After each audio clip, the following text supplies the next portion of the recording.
উপস্থিত হয়েছিলেন গুয়াহাটি উন্নয়ন মন্ত্রী ডক্টর হিমন্ত বিশ্ব শর্মা। আয়োজকের এক বিশেষে এমন মন্তব্য করে যে বর্তমান মন্ত্রী যদি উপলব্ধি করে থাকেন যে সমস্যা সমাধানে তিনি অপারগ, তাহলে অন্য কাউকে এই দায়িত্ব তার ছেড়ে দেওয়া উচিত। বৃহস্পতিবার আদালতের নির্দেশ অনুযায়ী গুয়াহাটি উন্নয়ন মন্ত্রী মহানগরীর 13টি সংগঠনের প্রতিনিধিদের সঙ্গে এক বৈঠকে বসেছিলেন শহরের বিভিন্ন তাদের বক্তব্য শোনার জন্য।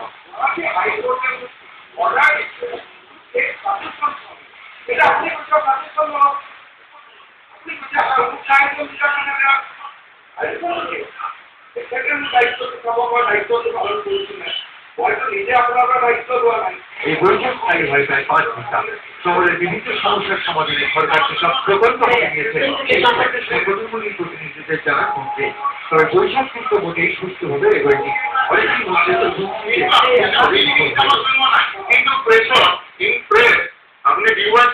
আপনি যেটা বলে বলছে যে আমি আমার সলিউশন দিল কিন্তু মাস্টার সলিউশন ভেরি লো হচ্ছে না আপনি ইকুন নয় কালো করতে এমন ভাবে তো কিন্তু আপনি ইকুন করিলেন কিন্তু মেলা তো মনে ফাইনাল হচ্ছে কি আছে তাহলে আপনি ড্রাফট করতে কি আছে ফাইনাল করে দিয়ে বৈঠকে উপস্থিত অনেকেই গুয়াহাটি মুখ্যমন্ত্রীর ভূমিকার প্রশংসায় বক্তব্য রয়েছে।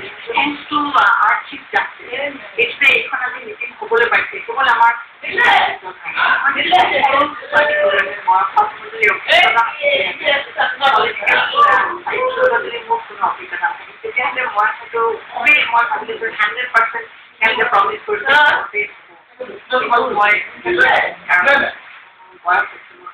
বহুত বক্তব্য দেখিয়েছে এদিকে মন্ত্রী শর্মার বক্তব্য মানুষ অভিযোগের কথা তুলছে তার সমাধানে ইতিমধ্যে বিভিন্ন পদক্ষেপ নিয়েছে সরকার। আপনি যদি আমি কথা পাচ্ছি তেতিয়া আমি দেখছি যে মোস্ট অফ দ্য সাজেশন যিখিনি PIL মেনশন আছে লং টার্ম এইখিনি কাম অলৰেডি হাতত লৈছোঁ and everybody seems to be satisfied যে এইখিনি তেওঁলোকে জানা নাছিলোঁ, গতিকে আজি আমি জানিলোঁ, ভাল পালোঁ। তবে এই বৈঠকের পর এখন অনেকেই এমন আশা করছেন যে শহরের দীর্ঘ সমস্যাগুলির সমাধানে সরকার এবার আরেকটু বেশি তৎপর বিষয়টিকে আরও একটু গুরুত্ব সহকারে দেবে। এই রিপোর্ট